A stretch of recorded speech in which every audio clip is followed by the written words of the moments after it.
important now. It's obviously a military coup, but what is stated is that it will not be a military rule, because it is actually undertaking a project which is dictated by the people on the street. That's the claim that's being made. Right. Ahead of Egypt in just a bit. Stay with us. We'll be right back.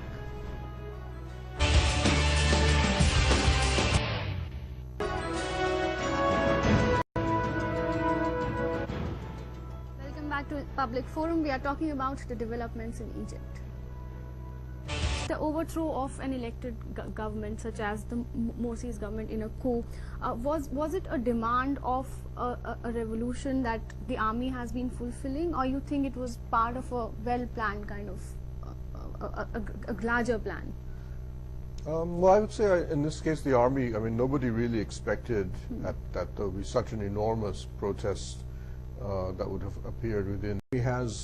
Army has been cautious, partly because Morsi had succeeded in removing a fairly large number of the senior officers of the older regime, and he had tried to ensure that the officers who were in charge would be those who were largely professional or not politically.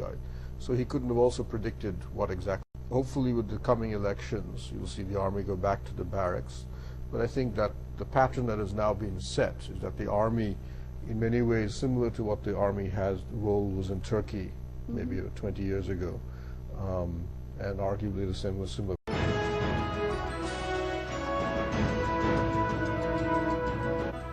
Welcome back to Public Forum. We are talking about the dramatic developments in Egypt, the ouster of the country's first democratically elected president, and the army back in power. Professor Ramakrishnan, the role of the Muslim Brotherhood now, because after the fall of Hosni Mubarak, they emerged as the best organized party in Egypt. They did fairly well in the elections, getting 51% of the vote share. Now, do you think it's going to be a setback for them, or they are going to continue to have a role in Egyptian politics? As was already mentioned, it is the best organized political entity in Egypt. It has a civil state idea. What happens with the developments in the last few days, which are very one side, a secular, liberal altogether, and the Muslim Brotherhood with its affiliated groups are on the other hand.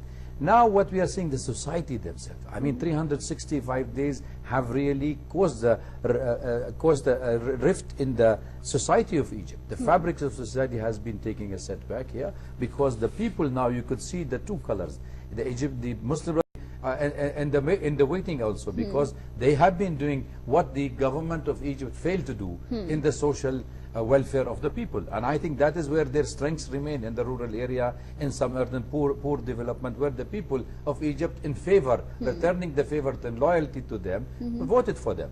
But now you give them at the helm of power, have no experience in anything, and suddenly they did this mess, and people said, no, we don't want them now. I think they will be forced to reckon with, but we cannot wipe them out. Okay, Mr. Pal Chaudhry, clearly. Still be probably somewhere about a third of the vote, if not more, if in other elections to be held. I think for them, liberal in its thinking. It looked at, especially because of Tunisia's dependence on tourism. They eventually, after a while, said, maybe even bikinis is acceptable. It's not, we're not going to go down the path of banning wine and so on, as we originally thought. And even in a place like let's say Iran, you have Rouhani coming into power, winning an election, while all the candidates are communist men. What is he coming out with? He's the most liberal of all of the 8, and he's now, most of his speeches are that the hardline positions that were taken by Ahmed before him have alienated Iranians from the clergy, and we need to stop doing this. This is not an acceptable position.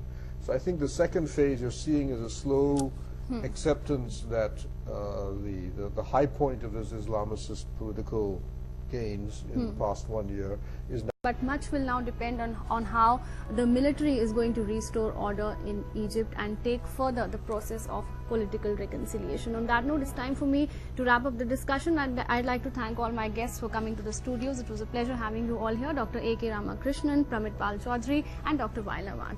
That's it for now in this edition of Public Forum. Thanks for watching. Goodbye.